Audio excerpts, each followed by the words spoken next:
Hello বন্ধুরা, আমার study home চ্যানেলে সবাইকে স্বাগত। বাংলা বর্ণমালার এই বর্ণগুলির উচ্চারণ আমরা অধিকাংশ মানুষ ভুল করে থাকি, যার ফলে বাড়ির বাচ্চারাও কিন্তু ভুলটাই শেখে। তাই সঠিক উচ্চারণটা জানলে বাড়ির বাচ্চারাও কিন্তু সঠিকটাই শিখবে। তাহলে চলুন জেনে নিই সঠিক উচ্চারণগুলো কি। রস্য ই, রস্য ই, দীর্ঘ ই, দীর্ঘ ই, রস্য ই। উদাহরণস্বরূপ বলা যায় ইঁদুর, ইঁদুর। দীর্ঘ ই যেমন ঈগল। একইভাবে বলা যায় রস্য উ, রস্য উ, দীর্ঘ উ, দীর্ঘ উ। রস্য উ যেমন উট। দীর্ঘ উ যেমন উষা।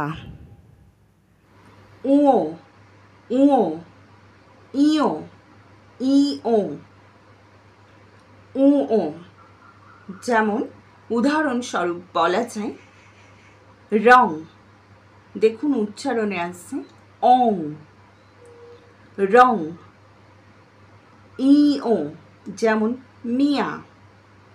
মূর্ধন্য ন, মূর্ধন্য ন যেমন ফনা।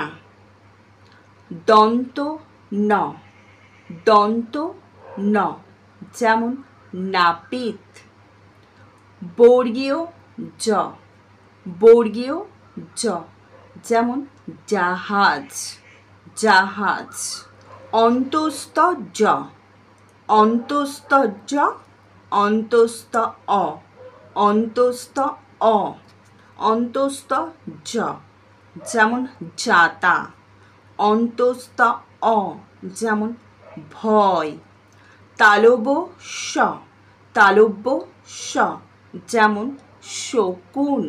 মূর্ধন্য স, মূর্ধন্য স যেমন ষাঁড়। দন্ত স, দন্ত স যেমন সিংহ। রয়ের উচ্চারণটা ভালো করে দেখবেন। বাংলা ব্যঞ্জন বর্ণে 3টি র আছে। বয়শূন্য র, ডয়শূন্য র, ঢয়শূন্য র। বয়শূন্য র, ডয়শূন্য র, ঢয়শূন্য র। ডয়শূন্য রয়ের উচ্চারণ একটু জোর দিয়ে বলা হয়, আর ঢয়শূন্য রয়ের উচ্চারণে আসছে ঢয়শূন্য র। হ আসছে একটা, ঢয়শূন্য র। ডয়শূন্য র যেমন হাঁড়ি। ঢয়শূন্য র যেমন আষাঢ়। খণ্ড ত, তকে অর্ধেক করলে হচ্ছে খণ্ড ত। অনুসার, বিসর্গ, চন্দ্র বিন্দু। এই 4টি বর্ণ কিন্তু কোনো শব্দের প্রথমে বসে না, কোনো শব্দের বর্ণের পাশে বসে একটা শব্দ তৈরি হয়। খণ্ড ত যেমন বৃহৎ। উৎসব উচ্চারণে ত আসছে। অনুসার যেমন বংশ, সিংহ। বিসর্গ দুঃখ, দুঃখ। চন্দ্র বিন্দু এটা সবসময় শব্দের মাথায় বসে, যেমন 5। চলুন একবার চর্চা করা যাক। অ, আ, রস্য ই, দীর্ঘ ই, রস্য উ, দীর্ঘ উ।